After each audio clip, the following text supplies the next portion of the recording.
My friends, the latest news from the Middle East are just insane. In the last 24 hours, we were told Iranian special forces launched an attack against Kuwait.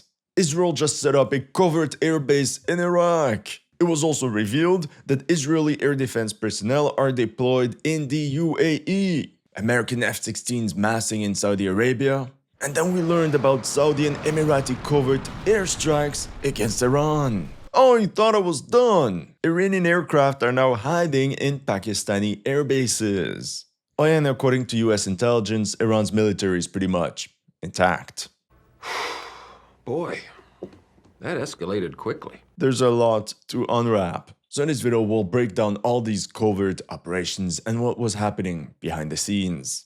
Did you ever wonder why nobody in the news has ever told you what dark chocolate does in your body? Yeah, me neither. I had to find out from a fitness guy on TikTok. Check this out. You can see there's no vasodilation going on, no veins, no blood pumping. You're gonna take a scoop of my high flavanol cocoa right here. This is the stuff that promotes the nitric oxide in our bodies. Nitric oxide, you guys, is what opens up our blood vessels to allow more blood flow, blood pump. You'll see the vascularity. Okay, he's about to take a scoop of cocoa. Watch what happens to his arms in 30 minutes. Started working out, but 30, 45 minutes after I took the high flavanol cocoa, already the vasodilation, the veins are popping up, and yes, you guys, it works down there on the main one. Even down, you can see it in my legs, you guys. I don't know if you guys know this, but there's almost nothing more healing than more healthy blood flow and blood pump throughout your body. Cocoa, just cocoa. Are you serious? Look at his arms. Look at the veins. I repeat, from cocoa, guys. Just finished my workout, and it's not just about the aesthetics and looking cool with the veins. This Harvard doctor, Dr. Lee, put out a study that high flavanol organic cocoa could literally double your own stem cell production to be pulled out of your own bone marrow and put in all the proper places like your heart, your kidney, your liver. Like, that's wild. Look, I've been doing this myself for the last 3 weeks. He's not lying, and now watch the Harvard part. This is the one nobody wants to talk about. 2 cups of dark chocolate in the form of hot chocolate. That's it. 2 cups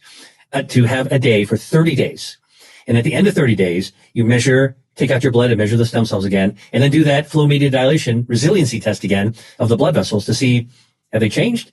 This is what's amazing has been found, that dark chocolate, the proanthocyanidins, not only got into the bloodstream, but they doubled the number of stem cells circulating in your blood vessels, and they doubled the resiliency, improved by twofold the resiliency of your blood vessels just over the course of a month with as little as 2 cups of hot chocolate that's dark. Hold on. A Harvard doctor saying that on camera about what cocoa does in your body. The stem cells, the works. Make sure to bookmark it before they pull it. Look, the brand is Black Forest. They're the ones actually making the cocoa with the flavanols still in it, because most chocolate destroys them in processing. They're doing a Mother's Day buy one get one free thing for the next 48 hours. The whole site. So here's what I would do. Get a jar for yourself, and offer the second one to your mom for Mother's Day. The woman who raised us deserves some real medicine, and not the junk that you can get off the shelves in the supermarkets. Cocoa is the one Black Forest always run low on, so don't wait until Sunday. Your mom kept the pharmacy off of you when you were a kid. Now return the favor. The link is in the description and the code is auto-applied. Everything that was revealed in the last 24 hours alone is so crazy, I don't even know where to begin. Let's start with what the Wall Street Journal reported. Israel built and defended a secret Iran war base in Iraq. Wait, what? The Israelis are believed to have built the base around March 1st. According to other sources, Israel built the installation just before the war, and the base housed special forces and served as a logistical hub for the Israeli Air Force. It's totally legal because that base was promised to them 3,000 years ago. And guess who discovered the entire installation? A shepherd spotted the Israeli base. These damn shepherds! When Iraqi forces went to investigate, the group came under intense fire, killing 1 soldier and wounding 2 others. And as proof of this engagement, local Iraqis even found remnants of Hellfire missiles probably fired from AH-64 Apache attack helicopters. The craziest thing is that this guy on Twitter mentioned this firefight on the 5th of March, but it went largely unnoticed. The base is said to have been geolocated right here. And for you to get the full picture, here's a before-after. We can clearly see the runway on a dry lake bed, as well as an entire camp, tents, and temporary structures. And at the bottom we can see 7 helicopters. In the end, the Israelis abandoned the airstrip around mid-March due to heavy rainfall. Oh, wait a second! Do you remember those? That would explain all the videos of aircraft and helicopters flying over the Iraqi desert just above ground. Now the Israelis keep repeating that they haven't lost a single aircraft during the campaign against Iran. And this is probably a lie, because we were never provided with an explanation for this pilot ejecting over Iraq. Initially I thought it was an American pilot, but now that we think about it, could be an Israeli. Hold on a second, buddy. Didn't America build an airstrip in Iran as well? Yep, I guess it's just another coincidence. Now you understand how hard it is to pierce through the fog of war. For example, we're getting a lot of mixed signals from the US. On one end, we have Trump's not very subtle messages on his social media, and on the other, there's this article by warmonger Robert Kagan titled Checkmate in Iran. Who should we believe? Look, the big news of the day is that Trump is currently in China meeting Xi Jinping. But with that being said, it's obvious that the peace talks between the United States and Iran are going nowhere. On May 10th, in an interview with 60 Minutes, Israeli Prime Minister Netanyahu said, "Is the war with Iran over? And if it isn't, who will decide when it is?" I think it accomplished a great deal, but it's not over because there's still nuclear material. There are ballistic missiles that they still want to produce. Now, we've degraded a lot of it, but all of that is still there, and there's work to be done. if the big boss says so, you know it's just a matter of time before the war restarts for good. And in that case, if the war restarts, the US said it would rename the operation to Sledgehammer. Understand, because Operation Epic Fail was actually an epic fail. On the 12th of May, the New York Times revealed how secret new assessments say Iran has operational access to 30 of its 33 missile sites along the Strait of Hormuz. On top of what I told you last video, where Iran is said to have maintained 70% of its missile launchers and missile inventory. Whatever the name of the next operation might be, the official said that from the Trump administration's point of view, it would restart the 60-day clock that requires congressional approval for war. If we accurately interpret these omens, we're probably gonna witness a new round of US airstrikes against Iran. Perhaps as early as this weekend. Okay, back to covert operations. All this time you were probably wondering why the US is doing all the heavy lifting. When the Gulf countries sit back in a yacht next to Anastasia, crack a camel milk open, and just watch the fireworks. Some people did report that the Gulf countries did partake in airstrikes, but community notes on Twitter repeated official denials. All we keep hearing is that, no, it's not true, no, it's not true, no, it's not true. And then on the 12th of May, we learned from Reuters that Saudi Arabia launched covert attacks on Iran. At the same exact time, Bloomberg also declared that the United Arab Emirates retaliated against Iranian attacks on its territory earlier in the war. Oh, well. Believe official reports? No.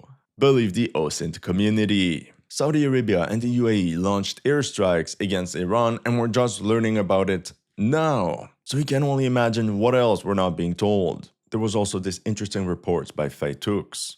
On the 8th of April, the Iranian oil refinery on Lavan Island was targeted and set ablaze. Lavan Island is located in the Persian Gulf, and if we zoom in, we can see how part of the island is covered in oil storage tanks. And it's some of them that were hit on the 8th of April. At the time, Iranian state TV accused the UAE of being behind these attacks, including claims of Emirati Mirage jets, wing-long drones, and unmarked F-16s. A couple days before that, 2 drones were shot down over the Iranian city of Shiraz. Yet Anadolu reported that the debris likely matched the Wing-Long 2 operated by Saudi Arabia or the UAE. On April 2nd, this OSINT account declared the incident would indicate Gulf state participation in operations over Iran. A month ago, the UAE and Saudi Arabia denied everything. But now we're told it's actually true. And you're probably wondering, well, what about Qatar? Well, on March 3rd, Channel 12, citing unnamed Western sources, said Qatar had carried out strikes in Iran in response to Iranian attacks across the Gulf. Of course, Qatar denied everything. But if we look at the pattern, it's probably true. So what else could this mean? Some analysts believe all these sudden announcements were made as an exit ramp for Trump by pushing the GCC into the fight against Iran while the US sits back. We also just learned that Israel deployed troops to the United Arab Emirates. The Times of Israel reported how Israel just sent the UAE Iron Dome batteries and personnel to help them operate them. An Iron Dome battery is more than just a launcher. There's a radar unit, a command center, 4 launchers, as well as maintenance and logistics support teams. In total, we're talking about roughly 40 personnel. Now we were told that multiple Iron Dome batteries were deployed. That means at least 100 Israelis are protecting the sky of Dubai. And it's all starting to make sense. That explains why UAE Air Force CL-600 jet landed at Ben Gurion Airport on the 14th of April, probably a high-ranking official. That also explains the intense airlift operation between Nevatim Air Base and the UAE between March and April. I mean, chapeau to all these OSINT guys. Really impressive work. And guess what? Another UAE jet landed in Israel on the 12th of May. For sure the fireworks are gonna restart very soon. We also just got the news that on May 1st, Iran's IRGC conducted an armed infiltration against Kuwait's Bubayan Island. As you can see on the map, Bubiyam Island is right next to the Iranian border, only 25 kilometers away. Now Iran cannot attack directly because this part here belongs to Iraq. And that's why the Iranians had to carry out a naval raid. Why would they do this? The only thing of value on Bubiyan Island is the Mubarak al-Kabir port, the one built by China as part of its Belt and Road Initiative. Apparently, it's an armed team of 6 commandos that attempted to infiltrate Bubiyan Island by boat. And in the end, 4 of the Iranians were captured and the 2 others managed to escape. Kuwait identified the men held as 2 guard naval captains, a guard naval lieutenant, a guard naval lieutenant, and a guard army lieutenant. In the exchange of fire, 1 Kuwaiti soldier is said to have been wounded. Knowing the history of the Kuwaiti military in this war, it's probably due to friendly fire. Now, this could have been just an isolated incident, but this is not the first time that Iran targeted this island specifically. The first time was on the 28th of March, with drone and missile strikes on US forces positioned there, and again on the 4th of April against US satellite equipment and munitions on the island. So if we go back to the commando raid and its objective, in my opinion it was a demolition job, not against the port, but to detonate US equipment, more specifically HIMARS launchers. In April, Iran's Fars News reported that Bubiyan Island was the place of concentration of commanders and technical officers of the HIMARS fire batteries of the US Army. And we also have footage to back up this claim. Who knows, maybe the objective was actually much more ambitious, and it was to capture US Army personnel. Now I want you to keep in mind that it's already 2 times now that the information from Iranian state TV proved to be correct. That's why, as an analyst, you cannot turn a blind eye to whatever Iran is saying. You actually have to listen. That way you can cross-reference the information. So I repeat, we learned that Iran's military is pretty much intact. They launched special forces raids on the GCC, and you won't believe what they did next. Are you aware of reports that Pakistan are allowing their bases to be used to park Iranian aircraft? Did you hear this? Well, Pakistan acted as a mediator between the United States and Iran. CBC News reported that Pakistan quietly allowed Iranian military aircraft to shelter at Noor Khan Air Force Base following the early April ceasefire announcement, potentially shielding them from US airstrikes. Among the aircraft reportedly moved was an Iranian RC-130 intelligence and reconnaissance plane. Many guys in the OSINT community believe it could be this Sandcamo C-130 visible on satellite imagery. And here's another angle with a high-resolution image from Vanter. The C-130 was out in the open, but what about all the hangars? The big question is, how many other aircraft did the Iranians relocate to Pakistan for protection? And if Iranian fighter jets were indeed redeployed to Pakistan, it is possible that over the past month, they have been upgraded with the latest Chinese technology and weapon systems by the Pakistani Air Force. And you know what? We haven't heard about these guys in a while. This silence is extremely suspicious. It seems the Iranians are worried about US and Israeli Special Operations Forces being inserted deep inside Iran. That could explain why the IRGC completed a 5-day military exercise focused on asymmetric ground warfare and anti-helicopter tactics. This deployment of IRGC elements could also prevent future recovery missions of downed pilots over Iran. And now, at last, according to the newest satellite images, another 15 F-16 Fighting Falcons were spotted at the Prince Sultan Air Base in Saudi Arabia. In total, 53 F-16 fighter jets are said to be stationed at that airbase. That's just over 2 full squadrons. At the same time, a dozen US tankers are parked at Ben Gurion's International Airport in Israel. My friends, everything is set up. In my last video, we saw how difficult it would be for US warships to break through the Iranian blockade of the Strait of Hormuz on their own. But that could change with air support. With those 2 squadrons of F-16s now sitting in Saudi Arabia and a dozen tankers parked right next to Israel, the US can finally run continuous combat air patrols over the strait. That means SAED missions hammering Iranian coastal radars and anti-ship missile batteries from the sky, while the warships below push through. F-16s could also be highly effective against small naval targets like Iranian fast attack crafts. At least that's the overall strategy. Now is it gonna work? Well, that's another story. In the past week, there were 2 publicly reported instances of US combat aircraft calling for an emergency landing. First, on the 10th of May, when a US Air Force F-35A Lightning II Squad 7700 while operating near the Strait of Hormuz, and then again the next day with another F-35 over the same area. Who knows, maybe the Iranians are behind it. And if you're wondering why they're not releasing the footage, well, in that case, it could breach the ceasefire and the war would restart immediately. All this to say that the Iranians are learning, they're stronger than everyone thought, and this means the upcoming battle for the Strait of Hormuz could be extremely difficult for the United States. That's all I have for you today, and see you in the next one.